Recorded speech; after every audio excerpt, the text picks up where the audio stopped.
They say love is blind, but greed is just plain stupid. You are about to hear the story of Alexander Sterling, a man who thought he had it all, the millions, the power and the audacity. He didn't just cheat on his wife. He drove his mistress right up the driveway of their marital estate in a brand new Porsche, expecting his wife, Victoria, to quietly pack her bags and leave. He thought he held all the cards. He thought he owned the mansion. But Alexander forgot a tiny lethal detail, a detail hidden in a dusty legal archive from 15 years ago. He forgot whose name was actually on the deed.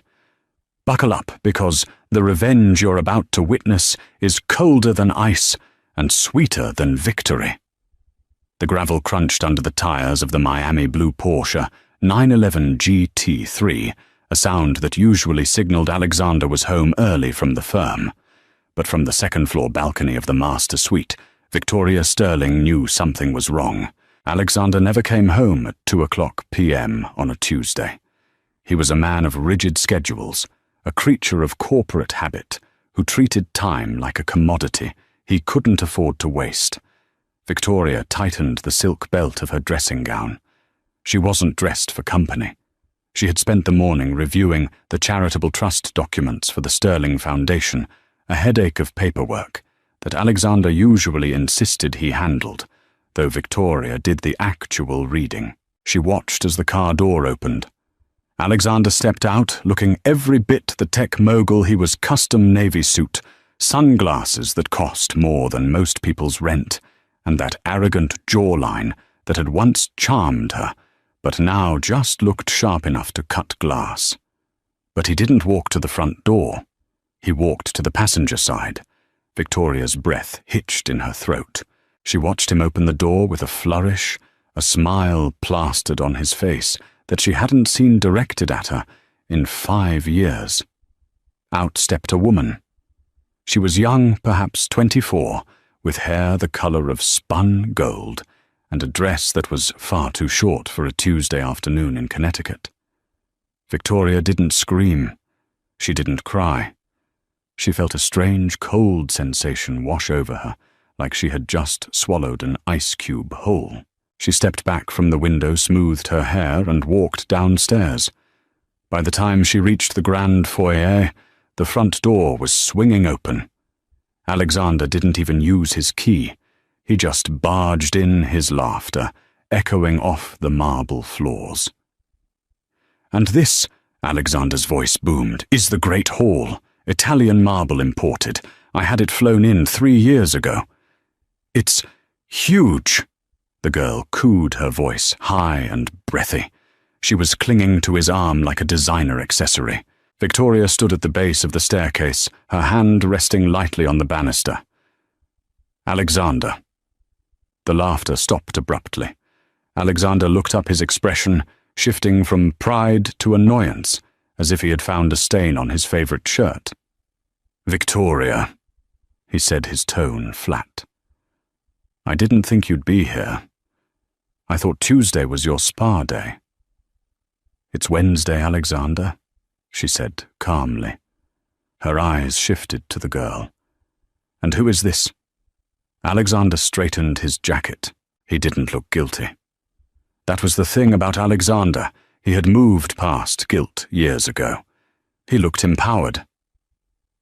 "This is Brittany," Alexander said, stepping forward, pulling the girl with him. "Brittany, this is Victoria, my current wife." Current. The word hung in the air like a guillotine blade. Brittany offered a small, awkward wave. She popped a piece of gum. "Hi. Nice place you got here. Alex says I can redecorate the sunroom." Victoria descended the last few steps, her heels clicking rhythmically on the stone. She stopped 3 feet from them. She could smell Brittany's perfume, something floral and cheap, trying too hard to smell expensive, masked by the scent of Alexander's Tom Ford cologne. "Redecorate?" Victoria asked, arching an eyebrow. "Victoria, we need to talk," Alexander said, his voice dropping an octave assuming the command tone he used in boardrooms. "Brittany is going to be staying here for a while." "Is she?" Victoria asked. "In the guest wing, I suppose the staff can make up a room, though Mrs. Higgins hates short notice."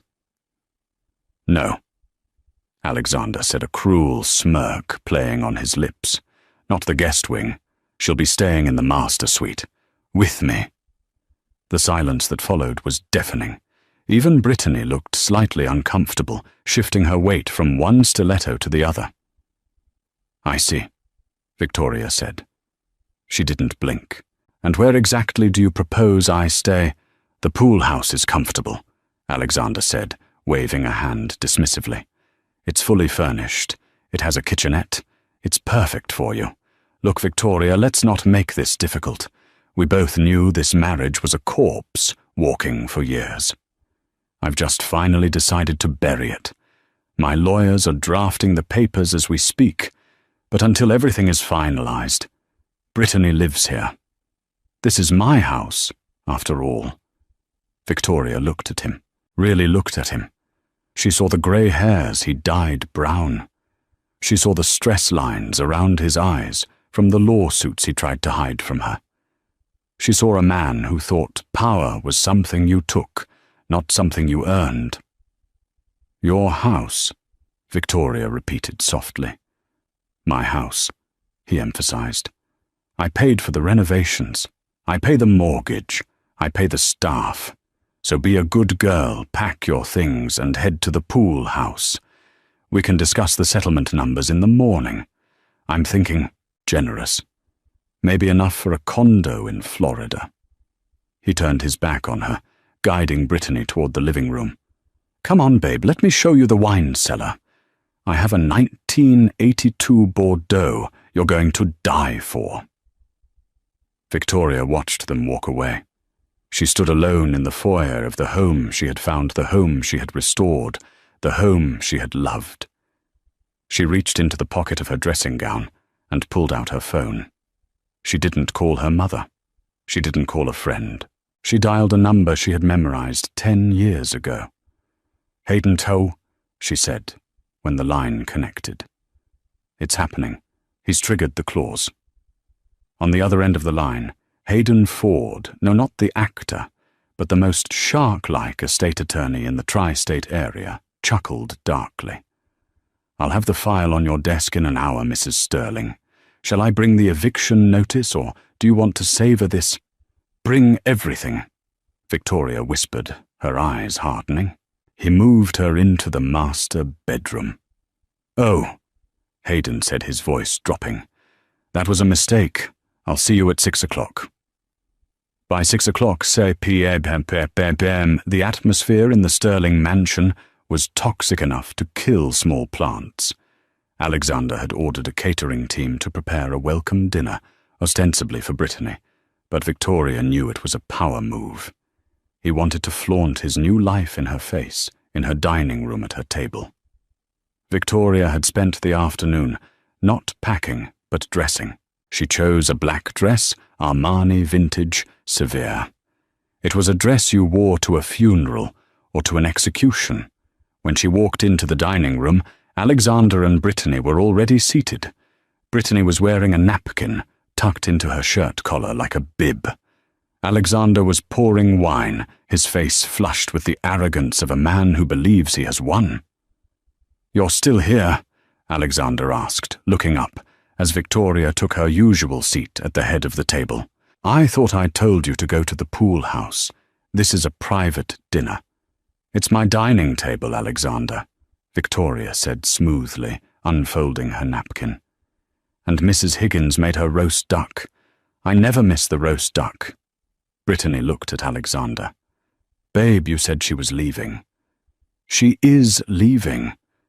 Alexander snapped, glaring at Victoria. "She's just being difficult. It's her way of coping. Denial is a powerful drug." Victoria poured herself a glass of water. "So, Brittany," she said, her voice conversational. "How did you two meet? Was it a networking event? A charity gala?" Brittany giggled, seemingly oblivious to the tension. "Oh no, I was the bottle service girl at Velocity. You know the club downtown. Alex bought 3 bottles of Grey Goose and tipped me $2,000. It was so romantic. $2,000, Victoria mused. That's generous. Alexander usually tips 15%. Times must be good at the firm. Alexander slammed his wine glass down. Enough! Victoria, get out! Now! No, she said. Excuse me. I said no. Victoria took a sip of water. I'm not going to the pool house. I'm not leaving the master suite. And I'm certainly not moving to a condo in Florida. Alexander laughed, a harsh, barking sound. You think you have a choice? I spoke to my lawyers. The prenup gives you a payout, sure, but the real estate assets acquired during the marriage, well, it's complicated. But since I'm the primary earner, and the mortgage is paid from my accounts, I keep the house. That's how the world works, honey. He who has the gold makes the rules. Is that so? Victoria asked. I built this life, Alexander shouted, his face turning red. I built this house. Do you know how much the East Wing renovation cost? $4 million. I paid for every brick.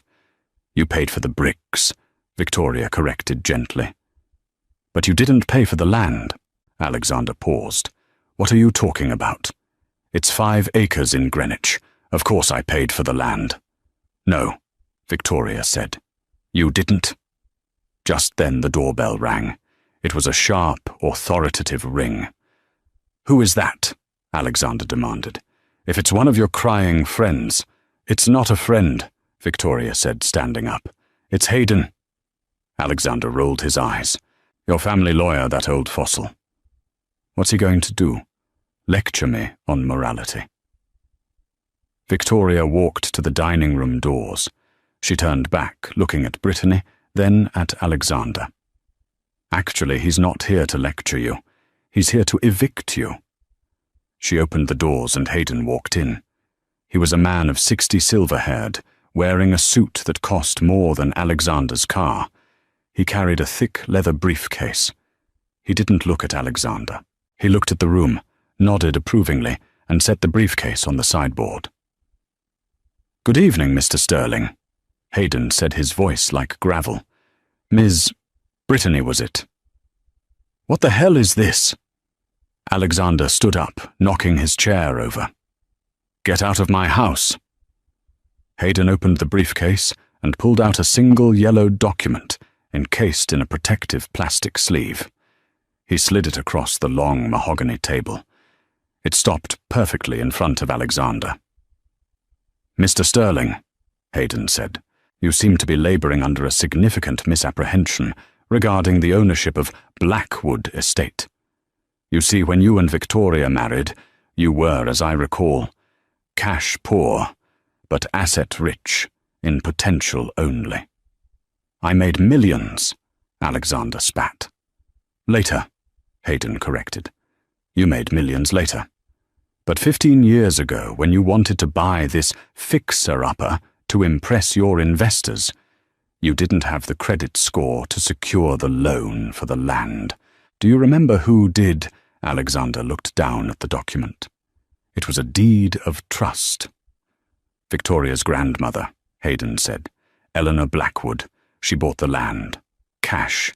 And she placed it into a generational dynasty trust. So what? Alexander said, sweat starting to form on his brow. I built the house on top of it. The improvements belong to me. Ah, Victoria said, stepping back to the table. Clause 4, Section B. Read it, Alexander. Alexander squinted at the old paper. In the event of any permanent structure being erected upon the trust land, said structure immediately becomes the property of the trust, regardless of the financier of said materials, unless a separate ground lease is signed by the trustee. Alexander looked up, his face pale. I never signed a ground lease. No, Victoria said, a small, dangerous smile appearing. You were too busy trying to impress your board of directors to read the fine print. You thought because you paid the contractors you owned the walls. But you don't. You don't own the walls, the roof, or the floor you're standing on. You are effectively a squatter. And the trustee, Alexander whispered. Who is the trustee? Hayden pointed a manicured finger at Victoria. The sole trustee and beneficiary is Victoria Sterling. Brittany looked between them, confused. Wait, so, does he have money or not? Victoria looked at the mistress. He has money, dear, but he doesn't have a home. And as of... She checked her Cartier watch. 5 minutes ago, he is trespassing. Alexander grabbed the paper, his hands shaking. This won't hold up in court. I have rights. I've lived here for 15 years. Squatters' rights. Adverse possession. Adverse possession requires the occupation to be hostile. Hayden droned as if reading a textbook. You were living here with Victoria's permission. That permission has just been revoked. Written notice was filed with the county clerk this afternoon. Hayden reached into his briefcase again. He pulled out a red envelope. This is a notice to quit, Hayden said. You have 24 hours to vacate the premises. If you are not gone by 6 o'clock p.m. tomorrow, the sheriff will be called to remove you. And Alexander, the trust has strict clauses regarding moral turpitude and damage to the property. He looked at Brittany. Bringing a mistress into the master suite that constitutes a violation of the moral sanctity clause of the trust. We can sue you for emotional damages to the estate's beneficiary. And we will win. Alexander looked at Victoria. For the first time in his life, he looked small. Victoria, he stammered, you can't do this. Where am I supposed to go? Victoria picked up the bottle of 1982 Bordeaux Alexander had opened. She poured herself a glass. I hear the Motel 6 on the interstate has vacancies, she said, taking a sip. But check the reviews first. I hear they have bed bugs. Alexander Sterling did not go to the Motel 6. His pride was a fortress that, while currently under siege, had not yet crumbled completely. Instead, he checked himself and Brittany into the presidential suite at the Ritz-Carlton in downtown White Plains. It cost $3,500 a night money he put on a corporate American Express card that he knew was dangerously close to its limit. The morning after the confrontation, the reality of his situation began to set in, bringing with it a nausea that had nothing to do with the previous night's wine. Brittany was still asleep, sprawled across the king-sized bed, scrolling through Instagram with one eye open. "Babe," she mumbled, as Alexander knotted his tie in the mirror. "Room service said they're out of the gluten-free waffles. Can you believe that this place is a dump?" Alexander didn't answer. He was staring at his reflection. He looked tired. The grey roots were showing. He grabbed his briefcase and stormed out without a goodbye. He arrived at the offices of Katz and O'Malley, his personal legal counsel, at 8 o'clock a.m. sharp. Daniel Katz, a man who had cleaned up Alexander's messes for 2 decades, looked surprisingly unkempt. His desk was covered in files. "You didn't tell me," Daniel said, not bothering with a greeting. He held up a copy of the deed of trust Hayden had served the night before. "I didn't know," Alexander shouted, pacing the small office. She never mentioned it. For 15 years, she played the dutiful housewife. She let me renovate. She let me landscape. She let me build the damn pool house. How could she own the land? Because her grandmother was Eleanor Blackwood, Daniel said, rubbing his temples. "I did some digging overnight. That trust is ironclad. It's old money, Alex. That's the worst kind. It doesn't scream. It whispers and waits. You have no claim to the property. None. I spent $4 million on renovations." "Donation," Daniel said bluntly. "Legally, you donated those improvements to the trust. It's gone." Alexander sank into a leather chair. It can't be gone. You don't understand, Daniel. I need that house. Nobody needs a 10-bedroom mansion, Alex. You have the penthouse in Manhattan, don't you? Just go there. Alexander went silent. The air conditioning hummed in the background. Alex, Daniel asked, his voice dropping. You have the penthouse, right? I sold it, Alexander whispered. Last year, to cover the margin call on the crypto investment. Daniel stared at him. Okay, so you have the portfolio, the stocks. Leveraged, Alexander said, staring at the floor. I leveraged everything to buy into that AI startup in Silicon Valley. It hasn't paid out yet. I'm cash poor, Daniel. I'm floating on credit lines and appearances. Daniel leaned back, looking horrified. So let me get this straight. You cheated on your wife, brought the mistress to the marital home, and tried to kick the wife out, while being completely insolvent. I thought I could force a settlement, Alexander snapped. I thought if I bullied her she'd leave, and I could sell the house quietly. I figured the house was worth $12 million. I could pay off the debts, keep the startup shares, and restart with Brittany. You can't sell what you don't own, Daniel said. But it gets worse, doesn't it? I know that look on your face. Alexander loosened his tie. He looked like a man standing on the gallows. 3 years ago, Alexander began, his voice shaking. When the firm hit that rough patch, I needed liquidity.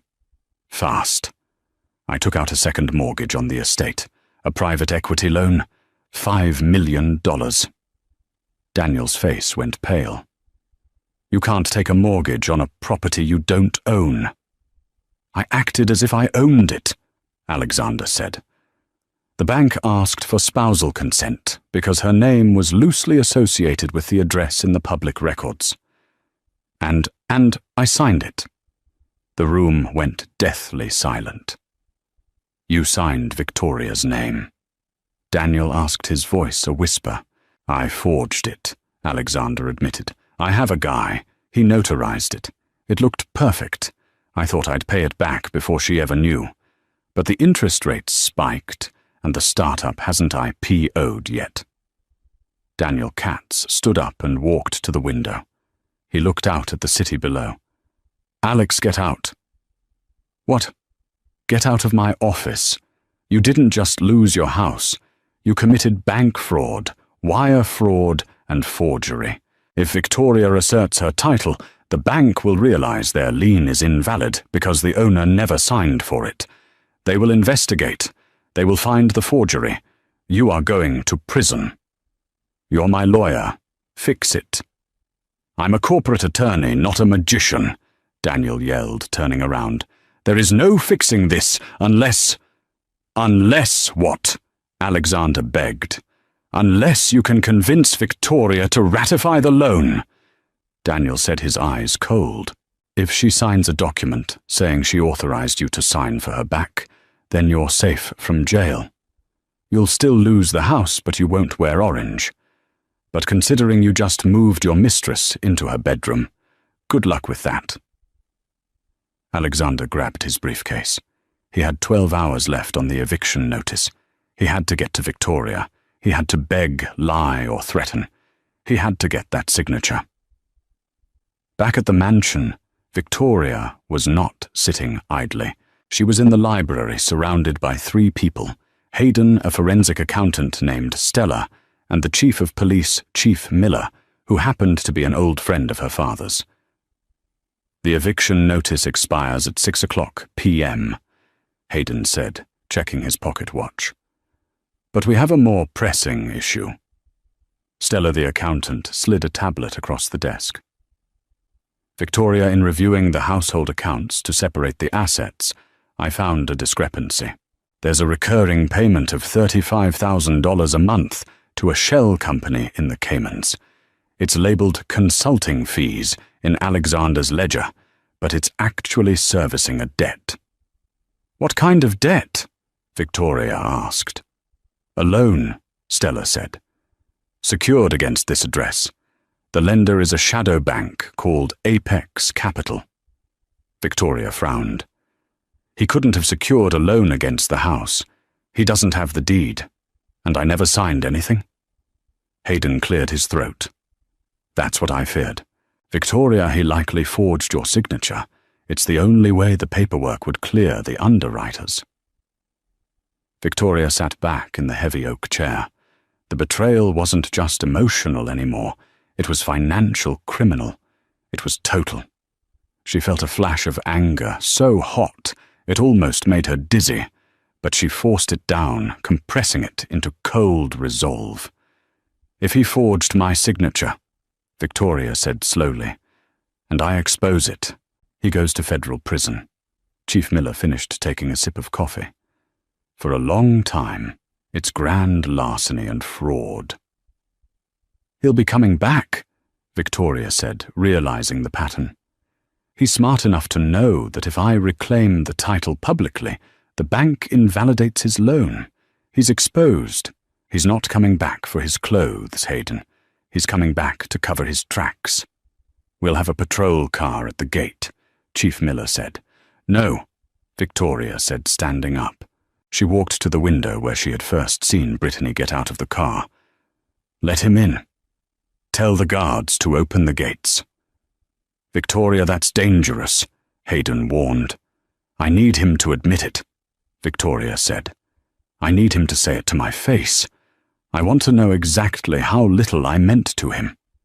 Besides, she turned to the bookshelf where a small hidden camera was blinking almost imperceptibly inside the spine of a fake encyclopedia. I want it on tape for the divorce proceedings. At 4:45 p.m., the Porsche roared up the driveway. Alexander was alone. He had left Brittany at the Ritz with a maxed-out credit card and a vague promise of jewelry. He burst through the front door looking frantic. His suit was rumpled, his eyes wild. He found Victoria in the sunroom, calmly pruning a bonsai tree. Victoria, he shouted, marching in. You have 1 hour and 15 minutes, Alexander, she said, without looking up. I hope you brought boxes. Stop it, he panted, wiping sweat from his forehead. We need to talk, alone. We are alone. Alexander approached her, stopping just short of grabbing her arm. He took a deep breath, trying to compose himself, trying to summon the charm that had won her over 15 years ago. Vic. He used the nickname he hadn't used in a decade. Look, I know I messed up. Bringing Brittany here. It was a midlife crisis. It was stupid. I see that now. A midlife crisis is buying a motorcycle, Alexander. Moving a 20-year-old into my bedroom is an act of war. I know, I'm sorry. I'll send her away. I'll break it off. But we need to handle this house situation. It's going to hurt both of us if we don't fix it. Victoria snipped a branch. It won't hurt me. I own it. Listen to me. He snapped his facade, cracking. There are things you don't know. Business things. Complicated things. He reached into his jacket pocket and pulled out a document. It was a single page, densely typed. I need you to sign this, he said, thrusting it at her. It's a retroactive authorization. It just says that you were aware of my business dealings regarding the estate's equity. It's a formality to keep the IRS off our backs. Victoria took the paper. She read it. It was exactly what Hayden had predicted, a ratification of unauthorized acts. If she signed this, she was accepting liability for the $5 million loan. She would be on the hook for his debt. She looked up at him. You want me to sign this? Yes, Alexander said, his eyes desperate. Just sign it, and I'll give you whatever you want in the divorce. I won't contest anything. Just sign the paper, Victoria. Why? She asked innocently. What happens if I don't? If you don't, Alexander's voice trembled. The IRS. They'll freeze everything. The assets, the accounts. You'll be penniless too. I'm doing this to protect you." "You're lying," she said softly. "I am not lying," he screamed, slamming his hand on the table. The bonsai tree shook. "You forged my signature, Alexander," she said. The statement hung in the air like smoke. Alexander froze. "I know about Apex Capital," she continued, her voice gaining strength. "I know about the $5 million. I know you used my grandmother's legacy to fund your gambling on the stock market." Alexander's face twisted. The charm evaporated, replaced by pure, unfiltered malice. "You think you're so smart. You were nothing when I met you. Just a lonely heiress with a big house and no life. I gave you a life. I gave you status." "You gave me a headache," Victoria retorted. "And now you want me to save you from prison. You will sign that paper." Alexander threatened, stepping closer. "Or I will burn this house to the ground. I swear to God, Victoria, if I go down, I am taking this whole estate with me. Is that a threat?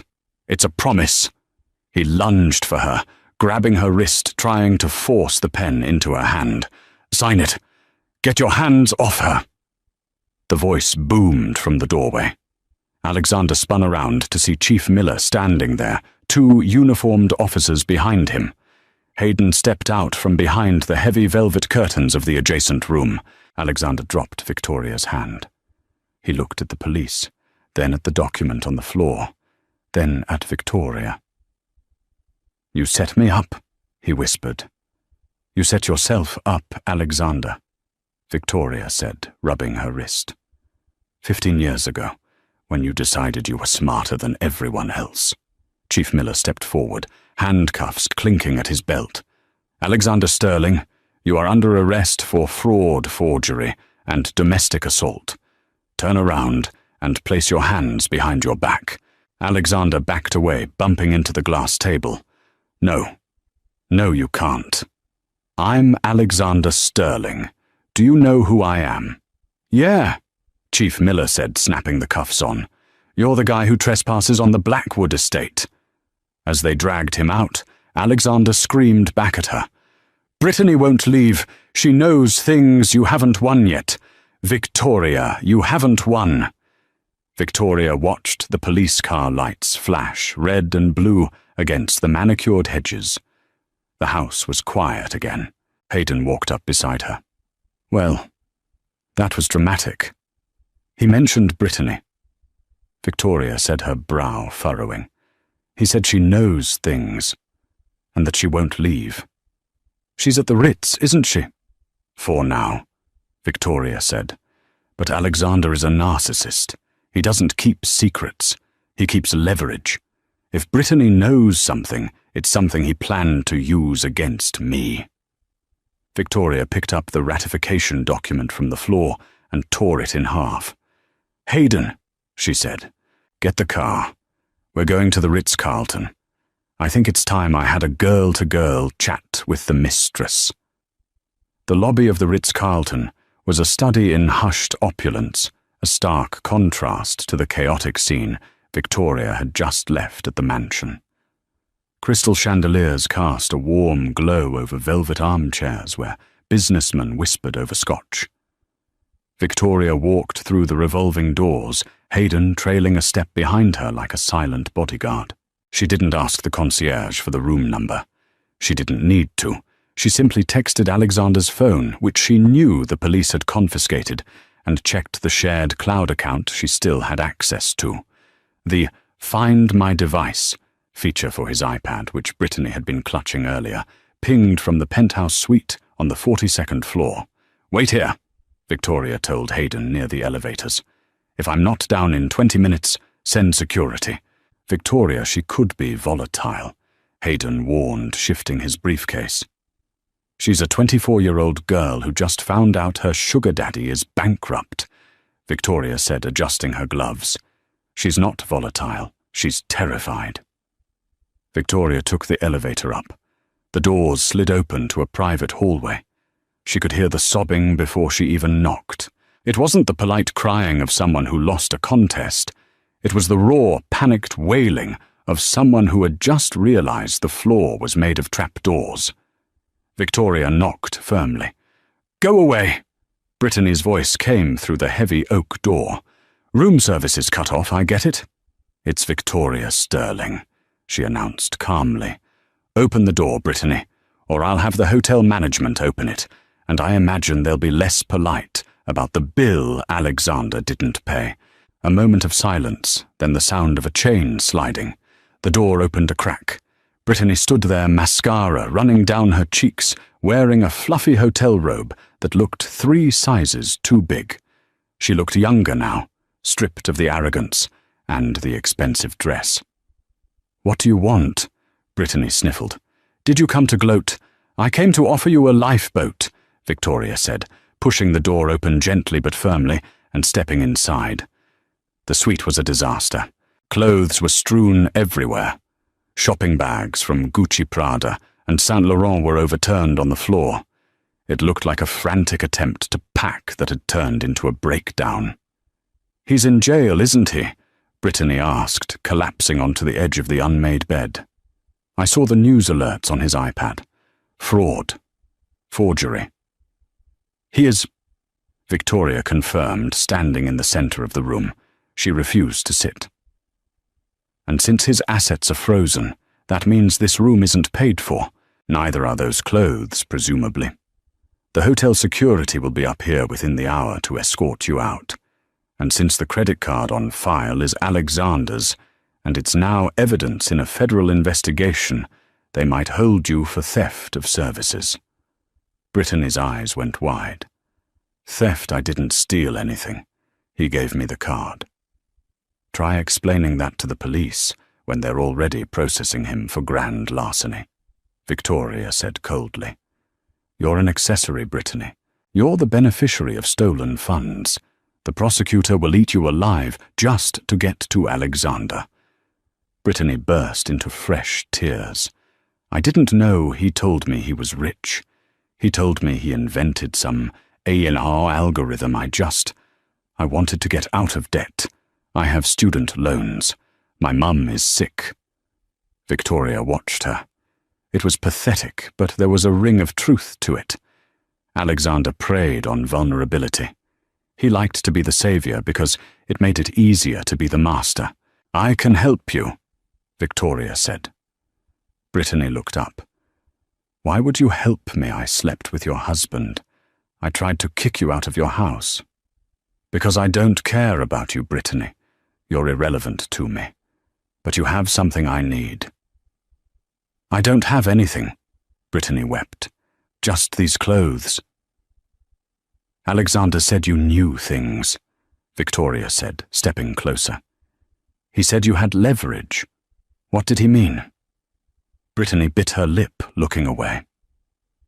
He made me keep a bag. He said if I ever opened it, he'd kill me. He said it was his insurance policy." "Where is it?" Brittany pointed to the room safe in the closet. "The code is his birthday, 0812. Victoria walked to the closet, punched in the code, and the safe beeped open. Inside sat a heavy silver hard drive and a stack of file folders. Victoria took them out and sat at the desk, flipping open the first folder. Her blood ran cold. It wasn't just financial records. It was a blueprint. There were emails, fake emails drafted under Victoria's name. There were transfer requests from the Sterling Charitable Foundation to offshore accounts authorized with a digital signature that looked exactly like hers. "He wasn't just stealing," Victoria whispered, realizing the horror of the long con. "He was setting me up." The plan was detailed in Alexander's handwriting in the margins. He had been siphoning money from his investors, but routing it through the charity Victoria managed. If the SEO or the FBI ever came looking, the trail would lead straight to Victoria. She would be the embezzler. He would be the clueless husband, devastated by his wife's greed. He had planned to divorce her, send her to prison, and keep the house, and the hidden millions. Brittany was watching her. "Is it bad?" "It's catastrophic," Victoria said, closing the folder. She looked at the girl. "If the police find this, they might think I wrote these. Alexander could flip the script and say I'm the mastermind." "He told me—" Brittany hesitated. "He told me that if anything happened to him, I was supposed to mail that drive to the district attorney. He said it would clear his name." Victoria felt a chill. Alexander had weaponized his mistress. If he got arrested, Brittany was the trigger to frame Victoria. "Brittany," Victoria said, her voice steady. "You are at a crossroads. You can do what he said and become the accomplice to a man who will throw you under the bus the moment it serves him. Or you can give this to me." "What do I get?" Brittany asked, a spark of survival instinct returning. Victoria pulled a checkbook from her purse. "I will write you a personal check for $50,000. It's enough to pay your student loans, help your mother, and get you a plane ticket to anywhere that isn't here. But you leave tonight, and you never mention the name Sterling again." Brittany looked at the checkbook, then at the hard drive. She stood up, grabbed her purse, and walked to the door. "Take it," she said. "He's a monster. He made me practice your signature, you know, for fun. I didn't know what it was for." Victoria froze. "You forged the documents." "I didn't know," Brittany cried. "He just said, 'Write Victoria Sterling,' over and over. He said it was a game." Victoria signed the check and ripped it out. She handed it to Brittany. "Go," Victoria said. "Before I change my mind." Brittany grabbed the check and ran. Victoria stood alone in the hotel room, holding the evidence of her own framing. She had the hard drive, but the danger wasn't over. Alexander was in jail, but the seeds he had planted were already in the system.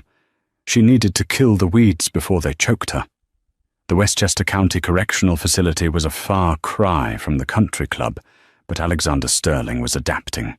He was a narcissist, and narcissists thrive on manipulation, regardless of the venue. He sat in the visitation booth, separated by thick glass from his new attorney. Daniel Katz had fired him as a client the moment the handcuffs went on, citing a conflict of interest, and frankly, a desire to not be disbarred. In his place sat Magnus Thorne. Thorne was known in legal circles as the Hydra. He was expensive, unethical, and incredibly effective at dirty litigation. He wore a suit that was too shiny and a smile that didn't reach his eyes. "So," Thorne said, leaning into the microphone, "the wife has the house, the cops have the forgery evidence, and your assets are frozen. It's a bleak Tuesday, Alex." "It's temporary," Alexander said, his voice calm. He looked surprisingly put together in his orange jumpsuit. "Victoria thinks she's won because she found the deed. She thinks small. She thinks about houses. I think about narratives.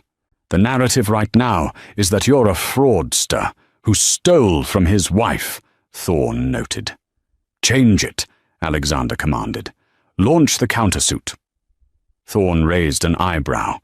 "Countersuit on what grounds? She has the trust documents."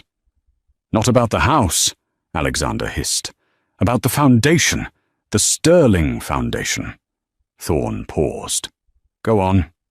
"Victoria is the sole trustee of the foundation," Alexander said, a wicked smile spreading across his face. "She signs the checks. She approves the grants.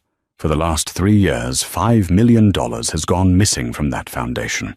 It went to offshore accounts in the Caymans." "Accounts you control," Thorne pointed out. "Accounts that are anonymous," Alexander corrected. "But the transfer authorizations, they have Victoria's digital signature, the IP address for the transfers, the home Wi-Fi. The laptop used her MacBook." Thorne whistled low. "You used her laptop."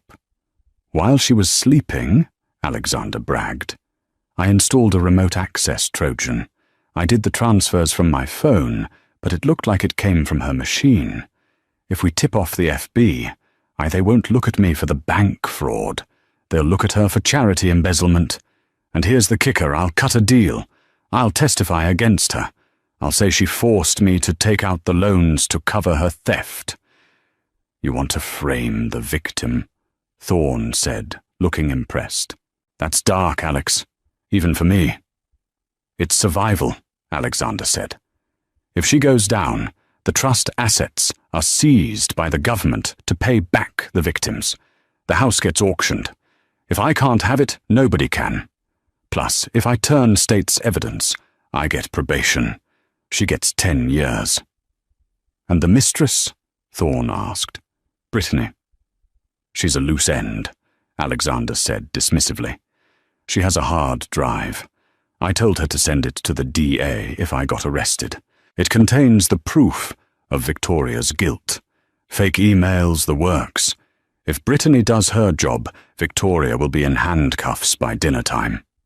Alexander leaned back, folding his arms. Make the call, Thorne.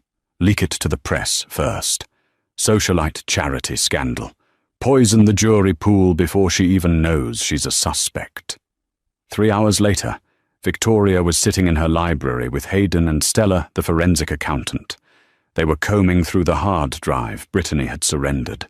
It's sophisticated, Stella said, her face illuminated by the blue light of the monitor. He really did a number on you. Look at this emails to a banker in Zurich, sent from your account, asking how to hide assets. He spoofed the headers perfectly. He was planning this for years, Hayden murmured, looking sick. This isn't just greed. This is hatred. He wanted to destroy your reputation along with your finances. Suddenly, Victoria's phone began to buzz. Then Hayden's. Then the landline. Victoria picked up her mobile. It was a notification from a news app.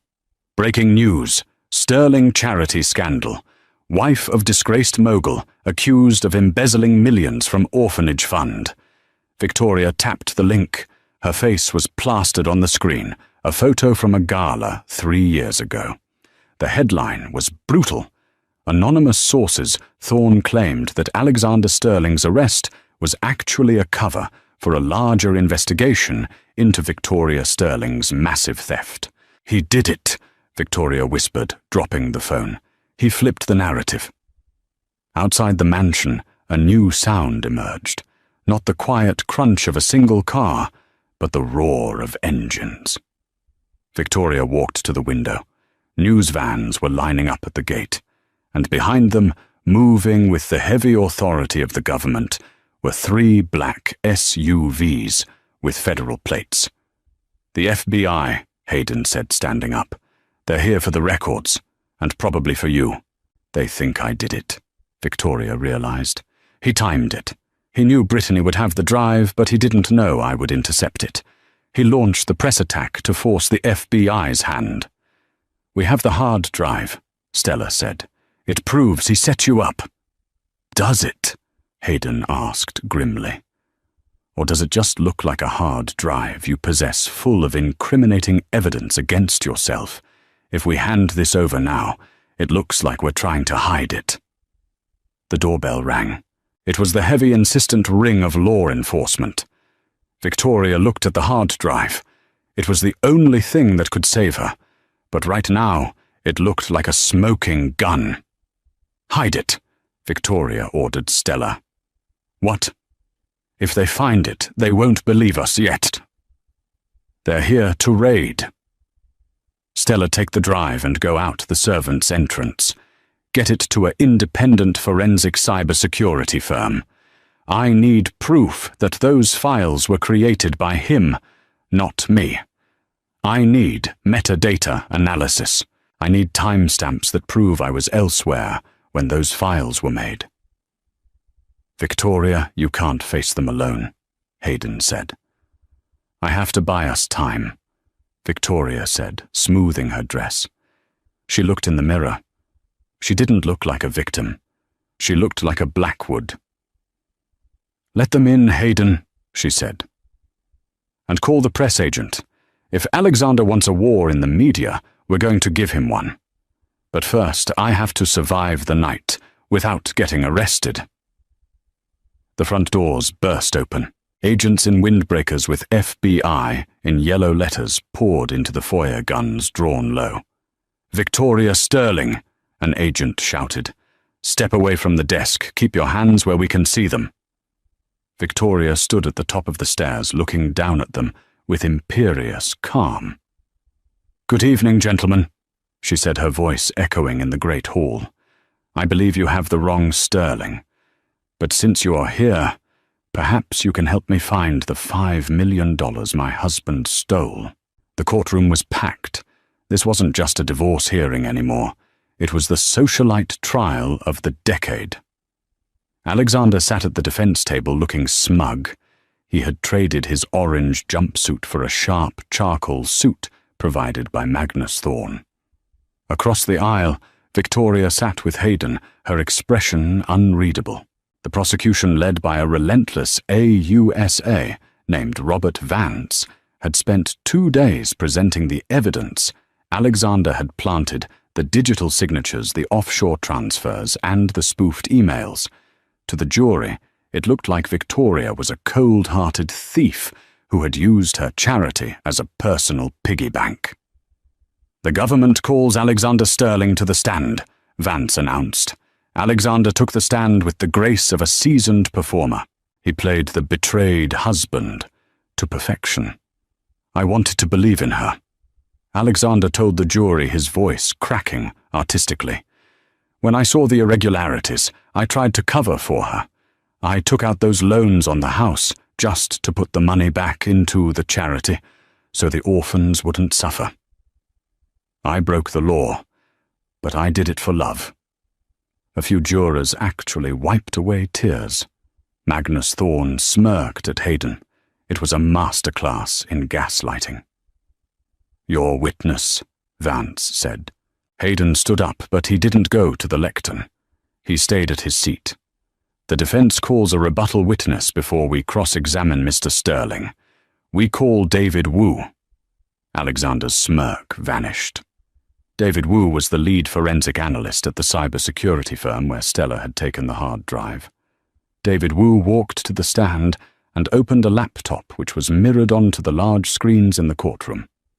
"Mr. Wu," Hayden began, "the government claims these emails were sent by Victoria Sterling from her MacBook at 11 p.m. on the night of October 14th. Is that correct?" "That is what the headers say, yes," Wu replied. "But headers can be forged. I looked deeper into the keystroke dynamics and the system kernel logs." "And what did you find?" "I found a shadow script," Wu explained, pointing to a string of green code on the screen. "It's a sophisticated piece of malware. It was programmed to execute these transfers and send these emails automatically. But more importantly, I found the source." Wu tapped a key. A map appeared. The script wasn't triggered by Victoria Sterling. It was triggered by a remote command sent from a mobile device. I traced the IMEI number of that device. "And who does that device belong to?" Hayden asked. "It's a secondary burner phone, registered to a shell company," Wu said. "But we tracked the GPS pings for that phone on the night of October 14th. The map zoomed in. It showed a pulsing red dot. While Victoria Sterling was at a public gala, where she was photographed by dozens of people, this phone was 3 miles away, Wu said. It was at a high-end mistress's apartment, and the person using the phone was logged into the apartment's Wi-Fi under the name A. Sterling. A gasp rippled through the gallery. Alexander's face turned the color of ash. "But that's not all," Hayden said, his voice rising. "Mr. Wu, did you find anything else on the hard drive retrieved from the Ritz-Carlton?" "I found the drafts folder for the fake emails," Wu said. "And I found a video file. It seems the user of the computer accidentally triggered the webcam while they were setting up the malware." "Play it," Hayden commanded. The screen flickered. It was a grainy, low-light video. It showed the interior of the library at the mansion. Alexander Sterling was hunched over a laptop, Victoria's laptop. He was whispering to someone off-camera. Almost done. Alexander's voice came through the speakers, clear and chilling. Once these logs are set, she's toast. She'll be too busy fighting the FBI to notice I've emptied the trust. By the time she gets out of prison, Brittany and I will be in a country with no extradition. Now pass me that wine. The courtroom erupted. The judge hammered his gavel, but the damage was done. Alexander jumped up, screaming at Magnus Thorne, but the FBI agents at the back of the room were already moving forward. Victoria didn't look at him. She didn't need to. She watched as the man who tried to steal her life was tackled and handcuffed, this time for good. 2 weeks later, the mansion was quiet. The news vans were gone. The for sale sign that Alexander had illegally posted had been burned in the fireplace. Victoria stood in the grand foyer, holding a glass of champagne. Hayden stood beside her. "The trust is restored," Hayden said. "Alexander is looking at 25 years. Brittany took the 50,000 and moved to Seattle. She's cooperating with the feds to avoid charges. And the bank, they've issued a formal apology for the administrative error regarding the deed." "And the house?" Victoria asked. "It's yours, entirely, legally, forever." Victoria looked at the marble floors, the high ceilings, and the history etched into every corner. Then she looked at the front door, the door Alexander had used to bring his mistress into her home. "Hayden," she said, "call the contractors." "You want to renovate?" "No," Victoria said, a small smile playing on her lips. "I want to sell. I'm going to turn this place into a luxury boutique hotel. And the pool house. That's going to be a shelter for women who need a fresh start. I think my grandmother would like that much better than a Sterling living here." She turned and walked up the stairs, her heels clicking on the stone. She wasn't just a wife or a victim anymore. She was Victoria Blackwood. And the house, like her life, finally belonged to her. And that, my friends, is why you should never mistake a person's silence for weakness. Alexander Sterling thought he was the smartest man in the room, but he ended up in a room with 4 grey walls and a very long sentence. Victoria didn't just win back her house, she won back her name and her future. It just goes to show greed might get you the keys to the Porsche, but the truth will always keep the keys to the kingdom. If you enjoyed this story of high-stakes revenge and justice, make sure to hit that like button and subscribe to the channel for more real-life dramas. Don't forget to click the bell icon so you never miss an upload. Tell me in the comments, what would you have done if you found your name on the deed? Until next time, stay sharp. Stay sharp. Stay sharp. Stay sharp. Stay sharp. Stay sharp. And there's people having lectures. Flower arranging. My mum used to pick flowers every day from the garden, cut flowers, put them in vase. Fuck me. "Oh, sorry, Jack, can't afford your tennis racket. We've got to spend all the money on a ramp and a motorised wheelchair for this money-grabbing little fucking..." "Why do you need a motorised one?" "No arms." That's fair enough. That is fair enough.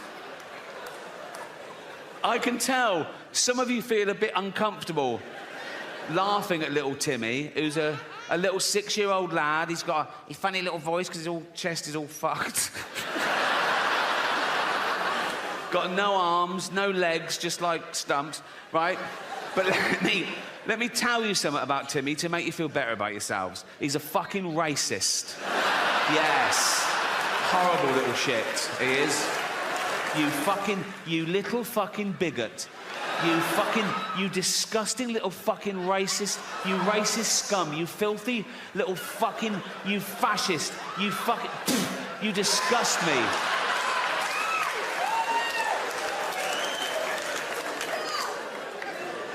Homophobic, Yeah. He's like, they're not like us. Nothing's like you disgusting little fucking, you prejudiced little piece of, you ball of hate. You disgusting little fucking racist homophobe. I wish we'd had a scan. You absolute,